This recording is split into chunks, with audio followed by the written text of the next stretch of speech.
Hello, everybody. Welcome into the NBA Front Office Show. It is Friday, and you all know what that means. It is Front Office Friday! Let's go. Front Office Friday is here to break down all the latest around the NBA. Those of you jumping in and joining from YouTube, welcome in. Plenty to talk about around the league today. Keith, still have not gotten that haircut, but Nope. I have it planned for later today. Hence, I'm hatless because you can't wear a hat the day you're going to go get your haircut. See, and I am not doing the haircut, so I am hat full today, I guess. I don't know. Hatful. Hat full. full. You Yeah, are full I'm of hat. Yeah, I'm full of hat today. So headed. I don't know. Whatever it is. Oh, we're off to a roaring start here. Yeah, Keith. we are. It's Friday. Something about, again, welcome in everybody joining in from YouTube. I've already seen the comments coming rolling in. People are excited that it's Friday. Yes, we always love kicking off the weekend, getting to talk some NBA basketball with everybody. But I want to talk about something that I think we maybe should have put on yesterday's show, and that's Terry Stotts' departure from Milwaukee. I'm surprised, but I think what's most surprising to me is the timing. This is right before the season starts, and Terry Stotts is walking away as an assistant coach with the Bucks. What are your thoughts on this? Yeah, we get a little bit of reporting yesterday that there was a little bit of a disagreement, I guess, at a practice recently. He was headed off to work with some players, and Adrian Griffin, who is the Bucks' first-year head coach, wanted to meet with the coaches first, and he told Stotts, "Hey, get over here." Basically, I'm very much paraphrasing, and kind of called him out in front of everybody. And then after that, it turned in a different direction where Stotts is out. My guess is this was not everything that caused this.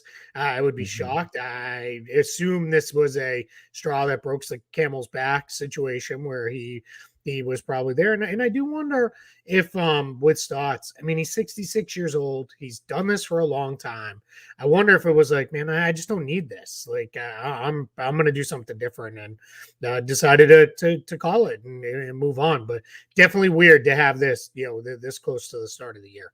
Yeah, it's just the timing certainly strange. And you got to wonder, too, Adrian Griffin, a first-year head coach, did he perhaps in some way, and I'm speculating here, but did he perhaps feel like he has to prove that he's got authority here and all of that?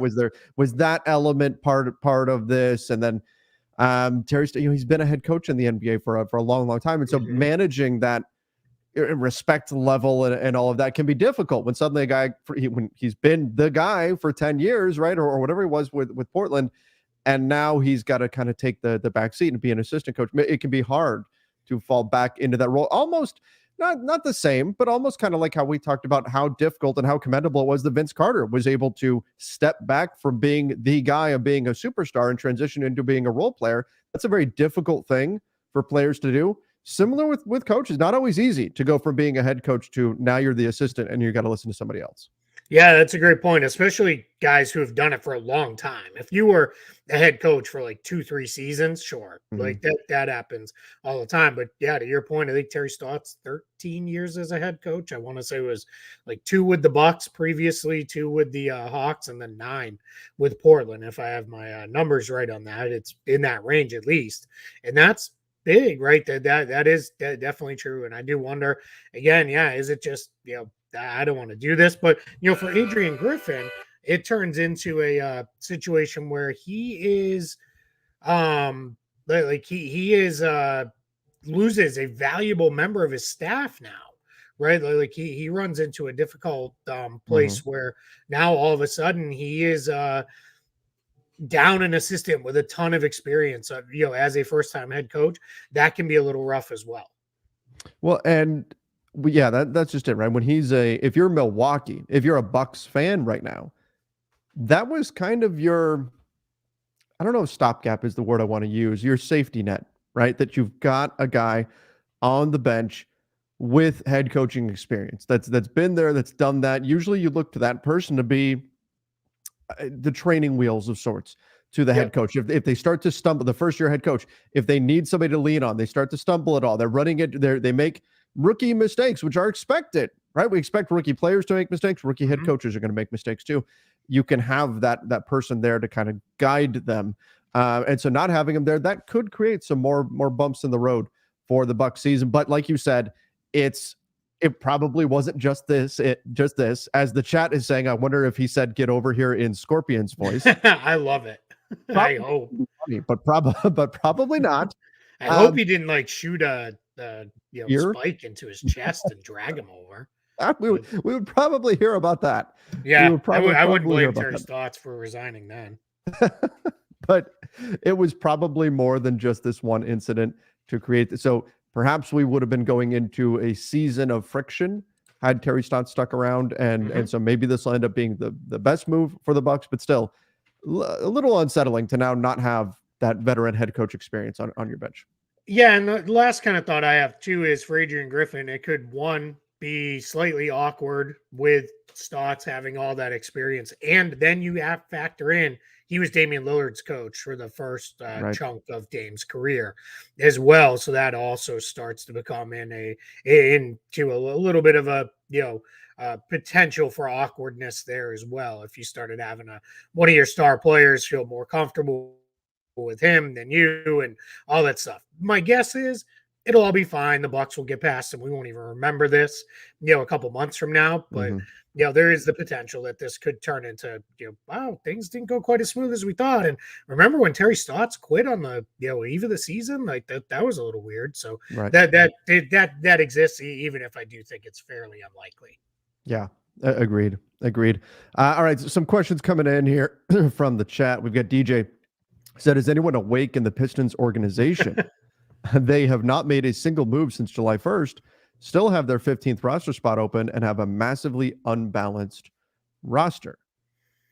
What are your what's going on in Detroit? Part. That it's unbalanced? Yeah, I mean they've got a lot of bigs. Yeah, they've got 4 primary bigs, which is a lot, and none of them are really a 4. But it's kind of fun. But they've got wings, they've got plenty of ball handlers. Like I don't know that they're massively unbalanced. And I think them not making a move since July 1st, I mean, they didn't do much period this offseason. They drafted Thompson, and then they traded it, most of their cap space to get Joe Harris and Monte Morris, and here we are. So I mean, I don't know what they were really supposed to do beyond that. I mean, everything else was filling out their camp roster. And yeah, they've got an open roster spot. We'll see if they fill it or not. Maybe one of the camp guys emerges. They do have an open 2-way spot. So it's, good competition at the back end of the roster. But I don't know. I'm not really sure what they should be doing. Right. Yeah, that's really the thing here. When we look at Detroit, what is it that they should be doing? And I know, look, fans, right, we always want to see moves. We always want to see, did my team make the best moves of the summer? Did my team do this and do that and to make progress? Sometimes just making a move for the case of making a move, it doesn't work out. It doesn't work out. So you have to make the right moves. And I think that's where the Pistons have to be careful with how they build this up. And I know they've got aspirations of getting into the postseason, getting into that mix. Cade Cunningham, of course, him getting back, being healthy for an entire season, that's going to be a big part of that push. But I don't think they need to rush anything right now. If the right opportunity isn't there for them, it's not like this is, oh my gosh, the clock is ticking. We have a 35-year-old superstar and need to win right now. That's not the situation they're in. I don't think they need to force anything here. Yeah, agreed. I think too with the Pistons, I don't want my disagreement with DJ to mean that I'm like the Pistons are awesome. They're correct. Going to be great. I certainly don't think that. I think they've got still quite a bit of building to do. I'm more with you of there's no reason to do a whole heck of a lot right now. Like just kind of keep things moving, and they can continue to evaluate throughout the course of the season. All right. You want to get personal here? Sure. Rohit says, can you guys get into why you started the podcast and what got you all into basketball journalism? Why we started the podcast. I guess I can kind of speak to that because Keith, this podcast already existed before I came around, but it got up to a point, and you can correct me if I'm wrong here, Keith, but from my sense, it got to be a bit sporadic. In terms of how it is an understatement. It was extremely. I'm being kind, right? But I saw I've always been interested in salary cap stuff. And you guys who listen to the show and watch the show know I am not on the same level as Keith when it comes to understanding all of the cap stuff and being able to break everything down. Keith gets all of that stuff. I'm definitely interested in this. Keith is the guy when it comes to all of the cap stuff. So I can funnel the conversation to the right spots and hold my own enough to know what the right questions are to ask and get there. So that's part of what makes this work, because Keith knows all of this stuff, all the ins and outs. And I've learned a ton from hosting the show. But from seeing this podcast and listening to some episodes and all of that, and knowing Keith had been on my show over on Lakers Nation a number of times over the years. We met years and years ago in Las Vegas. This was Summer League. This was probably 7 years ago, maybe now at this point. At least. And just from listening to the show, I felt like there was potential here for the show, and I know that they were kind of on hiatus, and so I messaged Keith and said, "Hey, would you want to get this going again and have me join up and we can really push this and see what we can do with it." So that was my side of the story here in terms of how the NBA front office show was going. I wanted to cover something beyond just the Lakers and be able to look at a wider lens, and I thought this was a great vehicle to do so. Yeah, I mean, that pretty much covers that part of it. The history before was we started the show. It started it with a couple other guys, one of whom he pops in and out of here every once in a while. Pete Toll, great guy, does a lot of stuff. Well, I won't go further because I'm not really supposed to talk about what Pete does basketball wise, but he's a super good dude. Knows his stuff about basketball, loves like the roster piece. And we were doing it for a while. We went through a couple different iterations, but the challenge was we were both kind of busy outside of the show, and neither one of us really wanted to be the one to do all the rest of it. Like I will say all the time, I show up here, I talk a lot, and then I shut down, and Trevor does everything else with the show, gets it posted, puts it together, and all that stuff. And that's just trying to, I think, balance our roles with the show. And so yeah, when you came to me and said, let's go, and you were like, no, I've got it. Like, I know how to, handle all the technical parts of it and all that. That was for me a no brainer with that. We have a lot of fun. To the second part of the question, for me, I just sort of backed into it. I was, I've told this story before, but I'll tell it again briefly. I was writing obscenely long message board posts on Real GM about rosters and salary cap and all this stuff, like obscenely long. That like people were probably like, what is wrong with this guy? Does he have no life beyond sitting on this message board all day, every day? But I loved it. And I get approached and said, hey, we like what you've done on the message boards. Would you like to write for the site? And I was very clear of like, I have not written anything formally since college. Like, these are message board posts. And the editor over at Real GM, Chris Reyna, he's the best. And he was like, I'll work with you. We'll get you there. We'll clean up, the stuff. But you've got, you know how to write. You've got the potential. We'll work on all the rest of it. And then we just kind of went from there. And then it just kind of kept growing and growing and growing until I was able to turn it into my full-time job. And, all I do, a few years back. Yeah, and my story is somewhat similar in that I had another job. I was a classroom teacher for 13 years. I taught U.S. history, and I started doing this on the side. I started writing initially, and that grew. Eventually, it's a much longer story than I have time to get into right now. Actually, if you're a member over on the Lakers Nation YouTube channel, which I just started up the memberships there about a week ago. I just did a video dropped a couple of days ago where I explained the whole thing, how I got into this and how the Lakers Nation podcast, all of that kind of came to be. So there was a much longer version of this story, but ultimately I got to a point where it was time to leave teaching and make the leap to do this full time after I got into the podcast and video side and all of that sort of stuff. And made that leap and a few years back, and it's been great. Been doing the front office show and Lakers Nation, and it's been fantastic. So I certainly can't complain. I get to hang out with Keith for like an hour each day, and we get to just talk basketball. It's a good time, that's for sure. And some other stuff on occasion.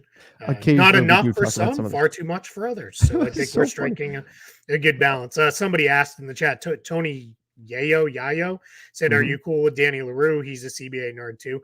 I love Danny. I owe Danny a lot of thanks to getting me going at Real GM. We were both there at the same time. He's somebody I've always looked up to. I love the way he writes about the league. Obviously he does a lot of things I like, right? So Mm-hmm. I'm a tailor made audience for him, but I think he's fantastic. And I will say this, much like most people I've met through doing this, they are way better people than they are, basketball people. Like just, Danny is just an incredibly kind and generous person with his time. And I'll say, I promise I'm not pumping up my co-host here, but I know how hard you work, and I know how much you do every single day, and how much of it is not seen that I don't think people realize. And that to me, just that blows me away. Your work ethic, to grind doing this every single day. That's an inspiration to me, because there are days when I wake up and I'm just kind of like, like I don't know. And then there's so many days when you'd be like, no, come on, we'll talk about this and that. And then I'm like, by the time we're ready to go, I'm all fired up and excited. So it's can't any success we've had here together, the bulk of it is owed to your hard work. Well, I mean, I don't know if I can take that much credit, but thank you, my friend. I do appreciate it. I think it may even be a problem. I don't know, but I'm wired a little strange in that when I don't have basketball to talk about, that's when I'm more stressed. Like I'm more stressed when we don't have anything, when we don't have stuff to get into, and I don't have this to do. So, and I don't know if that's a good thing or a bad thing, but Trevor's 100% telling the truth, because I've witnessed it firsthand. those weeks in August and September, this poor guy starts to look as gray as I do on the sides. So it's not good. he gets stuff, but all right, we'll finish our love fest here, and we'll move back into basketball topics. All right, let's get to Jeremy's super chat question. Thank you, Jeremy. He said, "Happy front office Friday." He said, "Friday." Sure. Okay. Why not? The rookie class looks fantastic. Obviously, Wemby, but also it looks like a future stud. And I love Jarris Walker and Scoot. Yeah, I mean, always exciting when you've got young talent like this coming into the NBA. And you know what? For some of these guys, well, I mean, most of these guys, really, it kind of it gives you a reason to watch some bad teams, right? To watch some teams where you're not expecting them to be very good, you're not expecting to see beautiful basketball. Gives you a reason to tune in and try to get a glimpse of what some of these guys can be eventually. The teams that didn't change a lot in the offseason, I tend to push a little further down my list early on in the year because there's just not a lot there. And then to your point, the guys who are on bad teams, I try to watch them early, because we all know how it goes. Sometimes later in the year, they get shut down. They're not playing as much. And by then, I'm trying to more zone and focus in on the playoff teams and get ready for the playoffs. So, yeah, early on in the year, I'm excited. I mean, yeah, I'm there's like 4 or 5 guys he didn't even mention in this message that I'm excited to see. I'm excited to see the other Thompson twin, Amon. I think he's going to be great. I think Brandon Miller is going to be pretty good. I would have picked Scoot, but I get it. I still think Brandon Miller is going to be really good. I think this class looks, really, really deep and really solid, all the way through with this. So yeah, I mean, I'm beyond, psyched for this rookie group. Yeah, it's going to be exciting. It's going to be fun to watch, and I'm going to be burning up that league pass for sure, checking in. And throw Chet Holmgren in there too, right? Not a draft guy, but still a rookie. And we could do all the arguments and all that stuff, like later if anybody wants. And wear remember the T-shirts, the Donovan Mitchell T-shirts that they wore that year with Ben Simmons, that it said rookie and then add the definition of like is a first year, or whatever, and all that stuff. That's peak petty that I love in this stupid league. I think if you miss the entire season, you should still be classified as a rookie. That's my opinion anyway. But yeah, I mean, the reality is it's just, have you played a game or not? That is the definition that the NBA uses. And for what it is, Chet Holmgren has not played a single NBA game that counts, so he is a rookie. Right. Yep. That counts. That's the way the NBA does it. All right. Let me get into. Asked, I want to skip this. Just Chris asked, top 5 teams in the East and the West. Mm-hmm. I think we're going to probably do that Monday and Tuesday. We'll do Mm-hmm. our season preview and predictions and all that stuff. So, Chris, we will answer that. It'll just be on our shows next week, where that'll be our lead into next week when we don't have preseason stuff to talk about and all that. Let's get into. There's a few questions because we get a lot of Lakers fans in here and things. We get some people that are asking about the Suns. Hans here, obviously because he said is a Suns fan. Thoughts on the Suns? Our bench is better than people think. That was so Lakers fans are obviously not having a good day after yesterday. I don't know if you saw the second half, Keith. They tried to play basically a quarter and a half of basketball without anybody who has any experience coming anywhere close to initiating an offense. And it went about like you would expect. And it was because of injuries, but the Lakers did. And I don't know. I compared it to this. I don't know if you remember the football game. I believe it was from last year when the Broncos had no quarterback. Yes. They didn't have a quarterback. So they put Kendall Hinton, who like played a little bit of quarterback like in high school or something like that. And how that offense, that's basically what the Lakers looked like for the second half. So a lot of Lakers fans are very upset. But my biggest concern from any Western team is what if the Suns bench is better than it looks on paper? Because it certainly looked good last night, again, against a team that didn't have anything close to resembling anybody who knows how to run an NBA offense. But still, they looked pretty good for the bulk of the game. If the Suns bench is better than the sum of their parts, that could wind up being a big problem that could propel them, because right now that should be their weakness going into the season. It's that bench. That should be where teams are able to close the gap a little bit, because we already know this is such a top-heavy team with Beal and Booker and KD.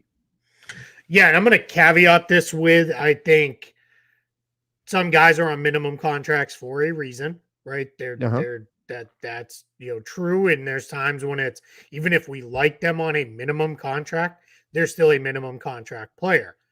That being said, way back before the start of the offseason, I wrote my kind of underrated free agent targets list, and it felt like every other day the Suns signed somebody off that list. They did. Yep. Because I like Drew Eubanks a lot. I like Keita Bates-Diop a lot.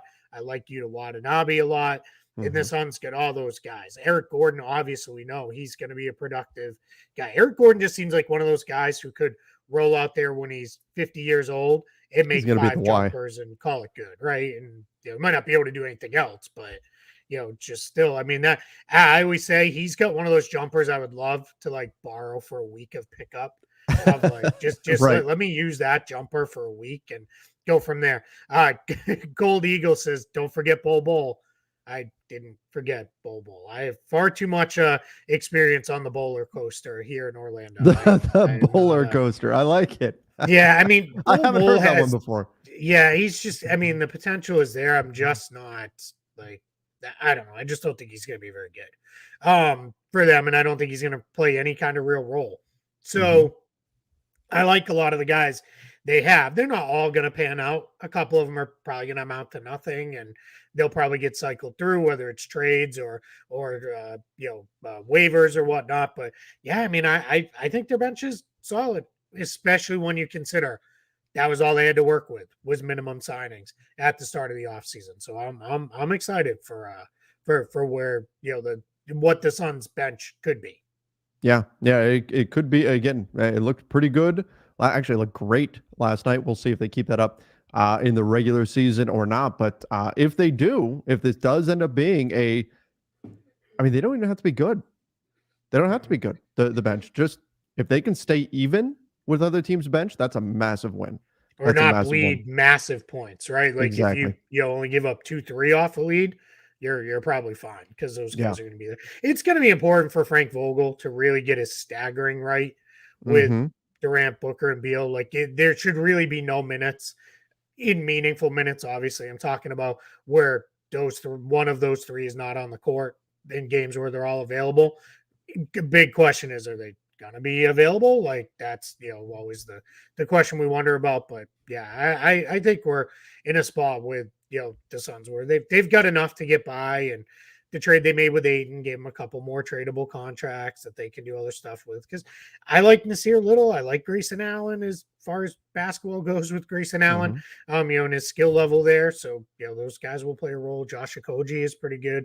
I would start Keita Bates-Diop just to give the little bit of extra size in the starting group, but we'll see which way they ultimately go with that. They seem to like Okogie quite a bit because he doesn't need the ball ever. So, it's going to be kind of fun to watch Frank Vogel mix and match all that group.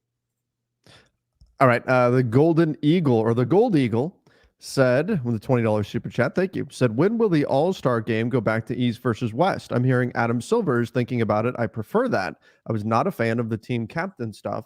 What are your guys' thoughts? They're already in discussion. Like they could conceivably they could do it this year if they really wanted to push this through. I don't know if maybe it's they'll wait, but the All-Star game, it's not like you have to. It's not like it's the competition committee or it's doing something to the CBA where, okay, do we give teams enough time to adjust and all that sort of stuff? If they want to do it now, they can do it right now. Yep. Yeah. We talked about it a little bit. I don't know, it was earlier this week, but they're going to keep tinkering with the All-Star game format till they try to find something that works, that drives interest in the game. But we are both of the opinion until the players care more about it, it's going to continue to be a whole bunch of, what it is. And honestly, in my opinion, I don't really care if the players care more because my whole hope for the All-Star game is it finishes and nobody got hurt. That's all I really care about. I don't, and a couple people suggested in the comments on the show where we talked about it, make it decide home court advantage. No, that's dumb. I think that's too much. We played 82 regular season games to decide that. We don't need to have, a meaningless exhibition game get applied meaning just for whatever reason. And there'll still be a whole bunch of guys who won't care enough because they know they're not going to be playing in the finals anyway. So I'm not that big on that. Yeah, I mean, I think there's other things we could brainstorm of how to make the All-Star game interesting for the players or something that they're going to care about, important. I don't think it's something as big as home court advantage for the finals. I don't think you should base that. Have players who, like you said, may go into the game knowing they have no shot of being there anyway. Those guys shouldn't be deciding something as important as that in the NBA Finals. But there's probably other ways to do it, and we'll see what the NBA does. I don't know if they went away from East versus West for a reason, right? To make it more interesting. And now the solution to make it more interesting is to go back to East versus West. So I don't know. We'll see. I hope they eventually land on something, but I think, like you said, ultimately, the league probably just needs a break. I mean, they have bye weeks in the NFL and a different sport, obviously, but the guys probably just need a little bit of a break in the middle of the season. If that's really the main objective of it, that's fine. That's fine. Sure. I don't have a problem with that. Yep. Justin Kirkland said, what are your surprise teams in the West and the East, either good or bad? Then he said, hashtag Lakers 18 incoming, hashtag boo Celtics, hashtag still love you, Keith. I appreciate it. Thanks, man. I love you too. That's very sweet, Justin. Today, just shout out to Mrs. Smith. It's our anniversary today. So we're I'm spending time with you on my anniversry. Happy anniversary. I'm sure that's not winning you any points though. No, well, she's working anyway. So we'll do dinner later tonight and we'll have some fun. So what anniversary number is this? 18. Oh, so it is 18. So number 18 incoming. There you go. Yep, there it is. Yeah, yep, that's true. I didn't even really think about it that way. So surprise teams in the West and East. Without stepping on too much of the total season prediction stuff. In the East, I will say Indiana and Orlando for me. In the West, I don't really have one, I don't think. Let me look at what I've been kind of laying out here because we've talked about it ad nauseum, like the 12 teams that are not Houston, San Antonio, and Portland, good luck.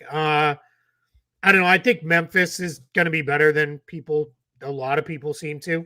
It seems like a lot of people have them knocking them down into the play-in range, and I don't think they'll be anywhere close to that. So that's as close as I can pick for a surprise in the West. Can Cleveland be a surprise team? They're in that weird limbo space. You know what I mean? Like surprise team, we tend to think it's a team that is not expected to be very good that winds up being pretty good. Cleveland is expected to be pretty good, but I think of all the teams in the East that could jump into the upper echelon, Cleveland would be the team that could, not saying they're going to, but they could be a team to make that kind of a leap.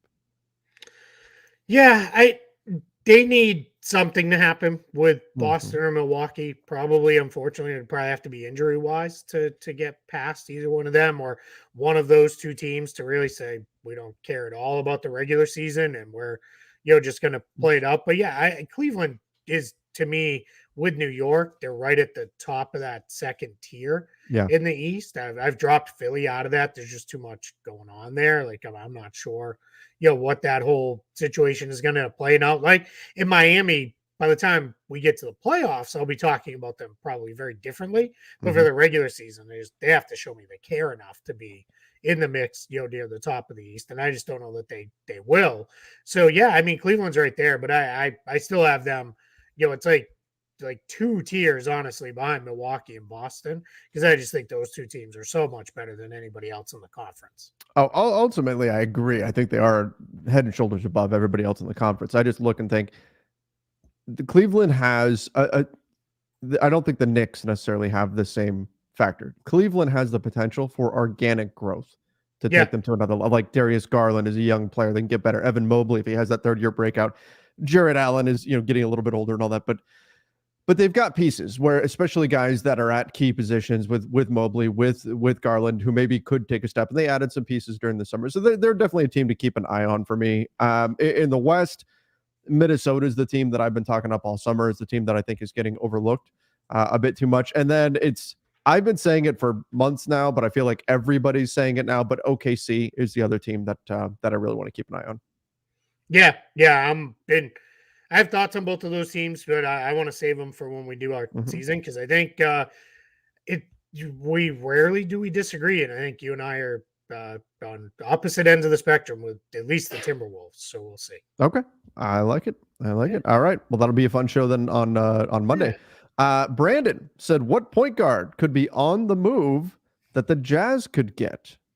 Point guard that could be on the move that the Jazz could go get. That would make sense. Sure. For them to go target.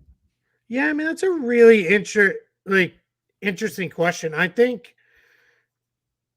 I don't know. I mean they love Keontae George, and I think that's the long-term plan there in Utah. I think it's more likely they clear a guard out to really be able to give him minutes. Because if we look at it right now today, and I just wrote about this on Spot Track, it's like, how do they get all these guards enough minutes? That posted earlier this week. It is, you've got Jordan Clarkson, Taylor Horton-Tucker, who started, a lot last year. You've got Colin Sexton, who went through a lot of injuries, but still very high on him. And then you got Chris Dunn, who had easily the best season of his career last year, albeit in short, stint with Utah, but really looked like he figured some stuff out. Then you get to George as kind of the fifth guy. So I think it's more likely they clear somebody up. But I think to Brandon's question, the bigger point is there's going to be a consolidation trade coming.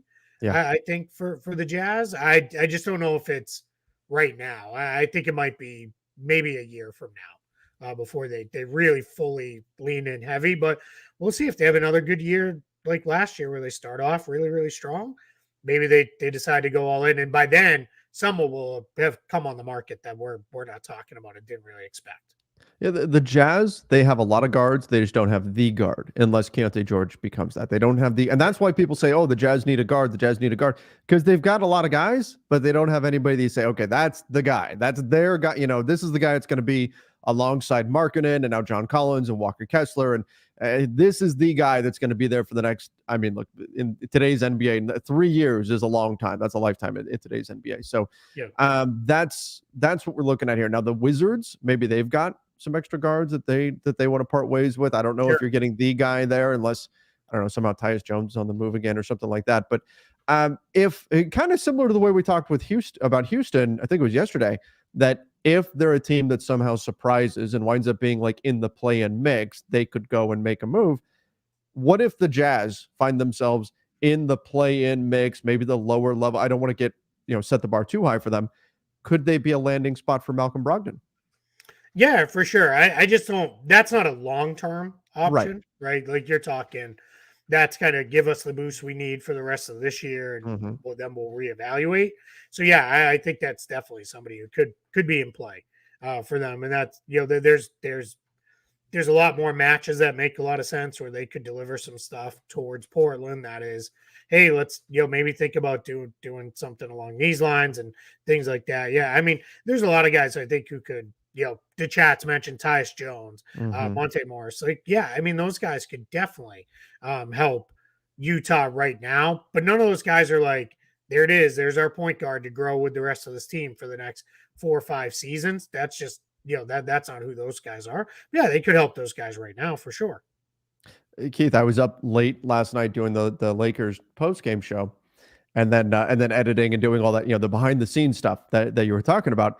And so when this comment from Charlie came up saying even like Monte Morris would help the Jazz, I'm so tired. My brain initially read Monte Ellis, Yeah, and I'm like, I don't know that he's wait, helping the Jazz right now. no, probably. I mean, he does have it all, but He still, does he does have it all. he does indeed?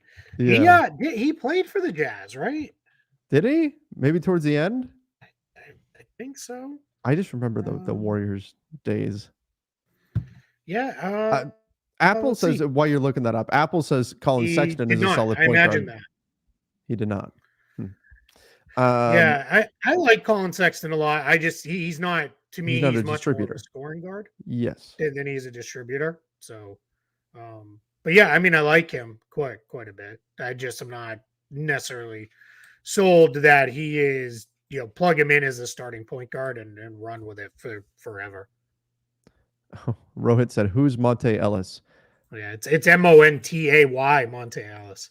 He's Rohit a showing he. his age a little bit there. He's a guy that you can look up. He was a former Warrior, former Maverick. Buck, Was a pretty Pacer. good. Yeah, he bounced around quite a bit, but was a pretty good scoring guard at one point. But kind of his game didn't necessarily age with the league as the league shifted and all of that. But at one point, Monte Ellis was a pretty good player to target in fantasy for a Yeah, brief he stretch filled there. it His up. moment in Yeah. the sun. Oh yeah, the pre-Curry Warriors, like he Yep. was, yeah. I mean, because I have his basketball reference page pulled up Hmm. in 2009-10, led the league at 41.4 minutes per game for the Warriors, 25.5 points per game. Is what he Got it put up. done. 45% shooting and 34% from three. So, yeah, he was an undersized scoring guard. Like that's really what he was. He was, kind of like a Lou Williams type, Hmm. of player. So, somebody asked, is Wenyen Gabriel going back to the Lakers? And then somebody said Wenyen's on the Celtics. He's actually getting waived. That was reported Oh, earlier today. I missed that. They're going to, yeah, the Celtics are just, I think they're not, I think they're going to leave a spot open on the 15-man roster. And I think their idea is Namash Queta had passed him anyway. And I think it's one of those things where we'll just keep the two-way guy and use him versus eating a salary and paying a ton of tax Yeah, penalty by keeping Gabriel on the roster. And makes by sense. letting him go now, you free him up to go catch on somewhere else, maybe right at the start of the year. All right. Daniel suggests, could you see James Harden in No. Utah? I can't. Nope. I think this the fit, like the age is part of it, the play style is part of it with what the Jazz are trying to build, and it feels like it would be a bizarre fit. Like I just can't imagine James Harden, who's known for his time visiting certain establishments, in Utah. It doesn't it just doesn't fit. It I've doesn't said fit. this before, though. Guys like Utah, because it's as close to Las Vegas as you can Oh, get, is an extremely short that could be hop dangerous. over to Las Vegas. So a lot of guys who have, let's just say, enjoy the lifestyle, they have enjoyed being in Utah because it's not too far from Las Vegas. And then when they don't want to be doing that, it's very quiet, and guys like it. I mean, there's countless stories about players who were like, "Man, once I actually got here, this place is pretty cool, and Yeah. it's a pretty great place to live." So yes, directly in Salt Lake City, no, you're not getting down to a whole heck of a lot, but not too far away. No, if the nightlife is what you crave, that's probably not the place for you, unless you're going to be taking those trips into Vegas or whatever. But again, everybody likes different things. There's certain people who don't like that and prefer to just be able to be at home and have peace and quiet and all that sort of stuff. So, Yep. um, Apple says James Harden will be a Clipper. That will probably be the end result of all Yeah, this, I think, I imagine. But at some point. yep. I don't know when. When? Yeah, that's the bigger question. Charlie Saturday asked, do two-way guys get waived before the season get any money? It depends on if they had guaranteed money in their two-way contract or not. We've seen a handful of two-way guys get waived this year, which is not a normal thing. Usually teams sign those guys and start the year with them unless there's an injury. But teams are really, I think, trying to make sure with all the different restrictions now on stuff, like if we can get guys in that can play if we need them, we're going to keep shuffling the bottom of the roster for sure. All right, we'll do a few more here. Will says, when Joel, meaning Embiid, eventually requests a trade, do you guys think OKC will finally sell off their 35 first-round picks? Yeah, maybe. Yeah, I mean, that's kind of what they're waiting for, right? Is to hit a point in their own just kind of natural growth, that they've got a really good team that maybe is just lacking that other star that can come in and join SGA, and who knows, maybe it's Embiid, maybe it's another player, but they have, anytime anybody pops up there, OKC is going to be a threat because they could just push all the chips in and say, give me that player. Yeah, I think that's certainly spot on with what OKC is looking to do. And then, but if Embiid requests a trade, it's going to be any number of people. So we got a notification, but it wasn't anything good. I was all excited. I was like, oh, breaking news. Here we go. But it wasn't. Oh, well. All right. This one, I would have been able to hit the button, the breaking news button. I haven't been able to use that one a little bit. My Little Pony? Pony. Is it Pony? Yeah, because that's like pwned. Like, okay. Oh, I get it. Yeah. I'm with it. Love the pod. Keep doing what you're doing, and it's much appreciated. And he said, "Go Celtics." Thank you. I'm gonna clip that. We just had. Now we have a clip of you saying, "Go Celtics." Well, and you said earlier, Lakers number 18. Yeah, I did. And then that. So there you go. But all right, never mind all that. We'll delete this show from that's actually, I think that's actually a good thing here, that somehow, some way, you and I coexist, and somehow, some way, viewers of this show who are supporting teams that are opposed to each other, somehow we are all coexisting here. I don't want to say in harmony necessarily, but we're all here. We're making it work. Yeah. If only the rest of the world would all tune in to Front Office Show, they could learn how to act and treat each other with kindness. So. That's right. We could make the world a better place, one trade and transaction at a time. That's it. Through basketball. That's it. Better living through basketball. There it is. There it is. Can we do Tony's question about the Rockets? There it is. Will the Rockets win 42 games, and will Jabari Smith end up as the Rockets' best player by year's end? The first one, I'm going to say no. Yes. Will they win 42 games? No. But Jabari Smith as the Rockets' best player by year end, that is interesting. They've got some good players. But I don't think that's impossible. And that's even with Fred VanVleet on the roster. That's with the guys that Jalen Green, the guys that you've brought in. Who do you think would be, if it's not Jabari Smith, who is the most likely player for it to be not named Jabari Smith? Jalen Green.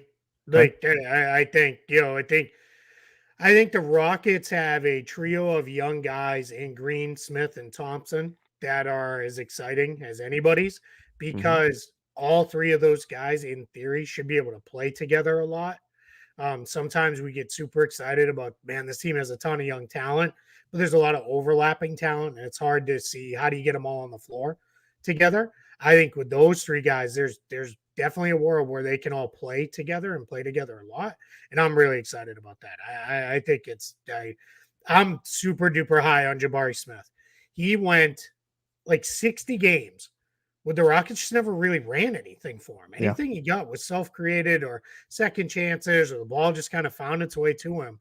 Then they started running some stuff, and then you saw all of a sudden this guy took off. And I mean, he showed up at Summer League and did exactly what you want a high drafted second-year player to do. He was so good that the Rockets were like, go home, you're done. Like after like a game and a half. It was like, you don't need to be here anymore. So I love his game.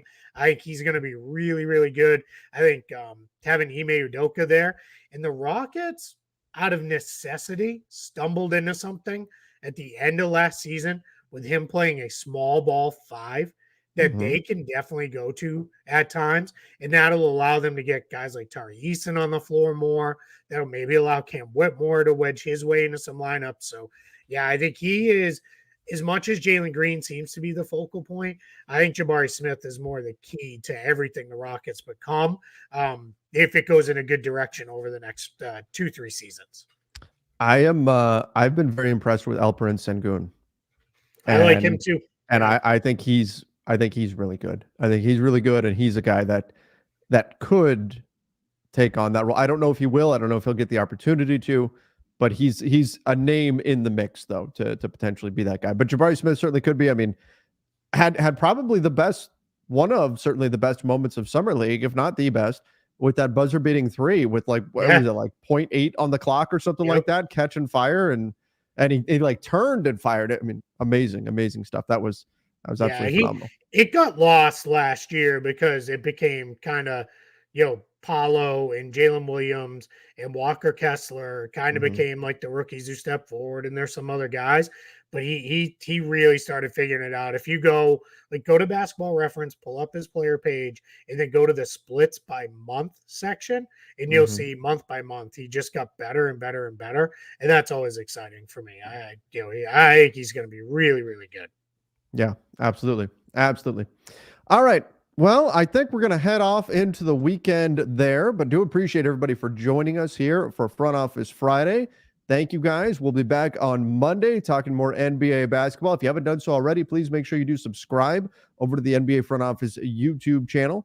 Hit that button and turn on those notifications as well. And before you leave, like this video too.